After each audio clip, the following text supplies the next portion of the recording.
നാമനിർദ്ദേശ പത്രികകളുടെ സൂക്ഷ്മ പരിശോധന പൂർത്തിയായതോടെ സംസ്ഥാനത്തെ ലോക്സഭാ തെരഞ്ഞെടുപ്പിൽ അവശേഷിക്കുന്നത് 253 സ്ഥാനാർത്ഥികളാണ്. 55 പത്രികകളാണ് സൂക്ഷ്മ പരിശോധനയിൽ തള്ളിയത്. 3 പത്രികകളിൽ തീരുമാനം ഇന്നുണ്ടാകും. സംസ്ഥാനത്തെ 20 ലോക്സഭാ മണ്ഡലങ്ങളിൽ നിന്ന് ലഭിച്ച നാമനിർദ്ദേശ പത്രികകളാണ് സൂക്ഷ്മപരിശോധന നടത്തിയത്. സൂക്ഷ്മപരിശോധനയിൽ 253 പത്രികകൾ അംഗീകരിക്കുകയും ഡമ്മി സ്ഥാനാർത്ഥികളുടേതടക്കം 55 പത്രികകൾ തള്ളുകയും ചെയ്തു. കോട്ടയത്താണ് ഏറ്റവും കൂടുതൽ പത്രികകൾ തള്ളിപ്പോയത്. 15 പത്രികകൾ സമർപ്പിച്ചതിൽ 7 മാത്രമാണ് സൂക്ഷ്മപരിശോധനയിൽ അംഗീകരിച്ചത്. കോൺഗ്രസ് അധ്യക്ഷൻ രാഹുൽ ഗാന്ധി മത്സരിക്കുന്ന വയനാട് മണ്ഡലത്തിലാണ് ഏറ്റവും കൂടുതൽ നാമനിർദ്ദേശ പത്രികകൾ അംഗീകരിച്ചിട്ടുള്ളത്. 23 പത്രികകളിൽ 22 അംഗീകരിച്ചു.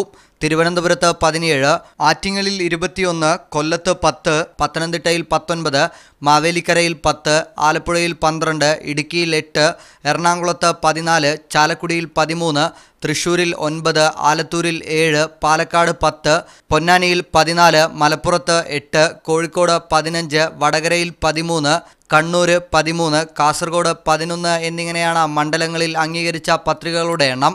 എറണാകുളം, പത്തനംതിട്ട, വയനാട് മണ്ഡലങ്ങളിലെ 1 വീതം പത്രികകളിൽ ശനിയാഴ്ച അന്തിമ തീരുമാനമെടുക്കും. ഈ മാസം 8 വരെയാണ് പത്രിക പിൻവലിക്കാനുള്ള സമയം. ഇതിനുശേഷം മാത്രമേ ഓരോ മണ്ഡലത്തിലെയും തെരഞ്ഞെടുപ്പ് ചിത്രം വ്യക്തമാവുകയുള്ളൂ. മീഡിയ 1 തിരുവനന്തപുരം.